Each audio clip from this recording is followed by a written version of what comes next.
না, বাজেট আমি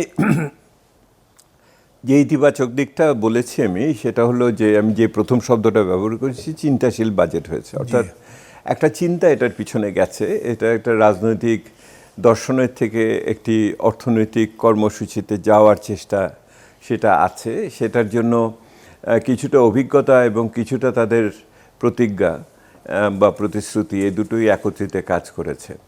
কিন্তু আবার পরিতাপের জায়গাটা তো হলো এই যে আপনি যেই নীতি কাঠামোর কথা বলেছেন, সেই নীতি কাঠামোকে বাস্তবায়ন করার জন্য যে আর্থিক কাঠামো এবং এটার সাথে যেই প্রবৃদ্ধির যেই প্রাক্কলনগুলো, সেগুলো মিলছে না। এইটি হলো সমস্যা।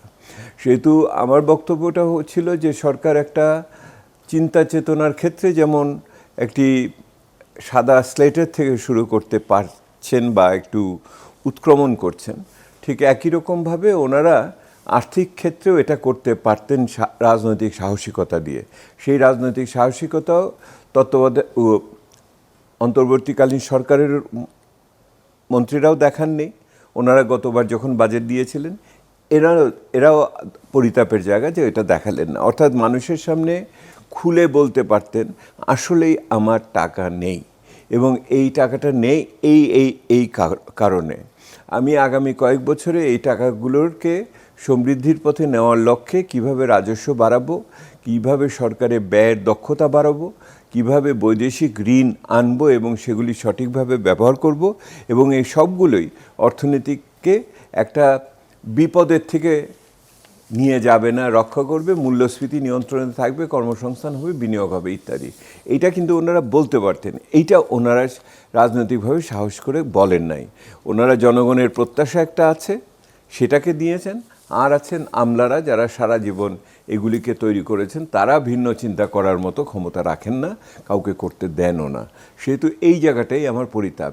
এগোলেন কিন্তু পৌঁছালেন না।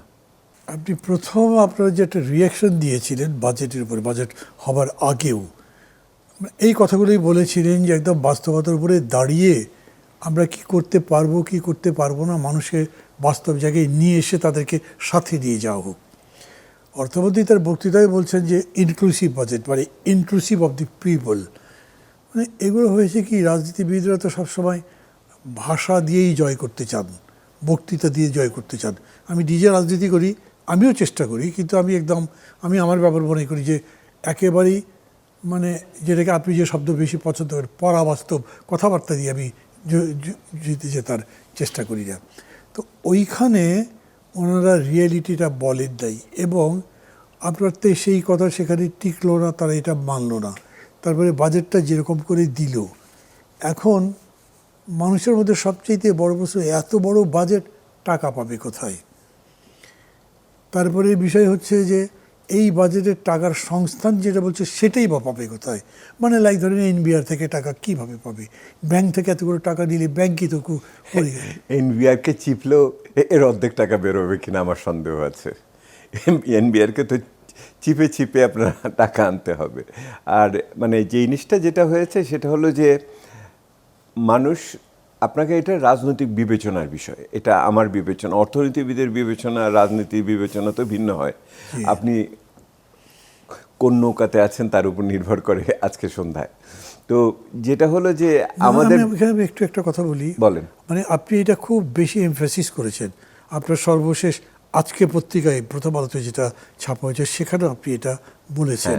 কিন্তু আমি আপনাকে বলছি, ধরেন আমি যেমন নিজেকে রাজনীতিবিদ মনে করি, আমি ইকোনমিক্সের ছাত্র ছিলাম, কিন্তু ইকোনমিক্স আসলে ওইভাবে আমি পড়িনি, পরে চর্চাও করি, এখন করি। এখন আমি বুঝি যখন ইকোনমিক্সের ল ডমিনেট করে তখন ওটা মানা উচিত পলিটিশিয়ানকেও। পৃথিবী জুড়ে তাই মেনেছে। ধরেন এই যে শেষ পর্যন্ত মনমোহন সিংকে জানা হলো, উনি যে বাজেট করলেন, ইকোনমি যে রিভাইভ করার চেষ্টা করলেন, বা সারা পৃথিবীতে রাশিয়ান রেভলিউশনের পরে যে ওয়ার্ল্ড কাপ ডেপ করা হলো। সবচেয়ে একটা আকর্ষণীয় বক্তব্য ছিল ক্লিন্টনের। At the end of the day উনি বলেছিলেন, it is the economy stupid. যে মানে যদি ইকোনমি না বুঝো তাহলে তুমি স্টুপিড ছাড়া আর কিছু না আর কি, রাজনীতি যাই করো না কেন। তো আমি আপনার কাছে মান্না ভাই যেটা বলতে চাচ্ছি, এই সরকারের জন্য যে দুটো পথ খোলা ছিল, একটা পথ খোলা ছিল যে সাহসিকতার সাথে তারা যেরকম নতুন নীতি কাঠামো করছেন সেই নীতি কাঠামোকে নতুন ভিত্তিভূমির উপরে ওনারা দাঁড় করাতে পারতেন। দাঁড় করানোর একটা বড় জায়গা তো হলো পরিসংখ্যান। নীতি কাঠামো কি করছে?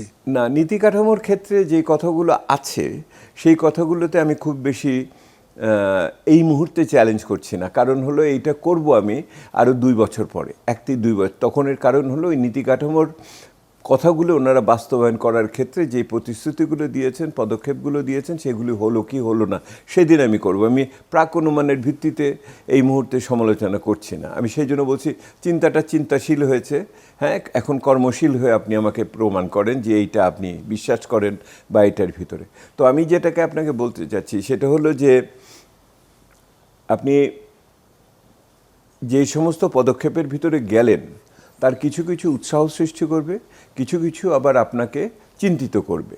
যেমন ধরুন, আপনি একদিকে ভ্যাটের অনেক ছাড় দিলেন, সঠিকভাবে দিয়েছেন নিত্যপণ্য প্রয়োজনীয় বিষয়গুলোতে, কিন্তু আপনি যদি আবার আগামী বছরের সরকারের করের প্রাক্কলন দেখেন তাহলে দেখবেন 55%, 60% ওখান থেকে আসবে বর্ধিত করটা আপনার ভ্যাটের থেকে।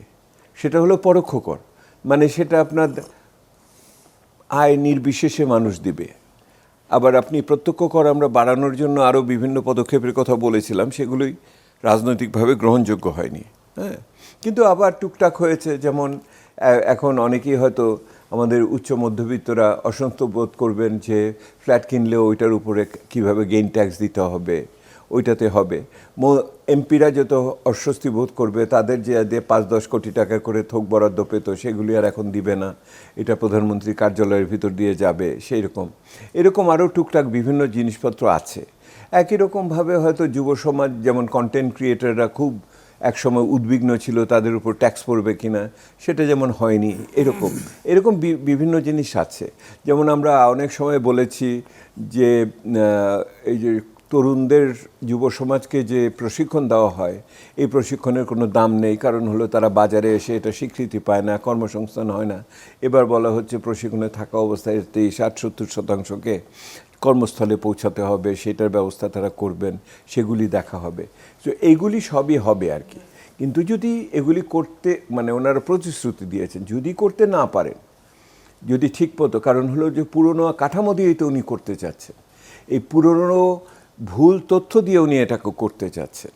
তো এইটাতে করতে গেলে আপনার এটাকে কি বলেন, যে একটা সামাজিক একটা তো পরীক্ষার ভিতর দিয়ে আপনাকে এখানে যেতে হবে, মানুষকে তো সাথে নিতে হবে, আপনাকে প্রশাসনকে সাথে নিতে হবে। তো প্রশাসনের আমরা মায়না বাড়াবো, আমি এটাকে ঠিক মনে করি বাড়ানো দরকার। ওনাদের 2015 সালের থেকে সেই অর্থে হয়নি, এটা অন্যায্য ছিল, এটা করবেন। কিন্তু আপনি শুধু প্রশাসনের মায়না বাড়াবেন কিন্তু প্রশাসনের দক্ষতা নিশ্চিত করার জন্য কোনো জবাবদিহিতার কাঠামো করবেন না, এটা তো হবে না।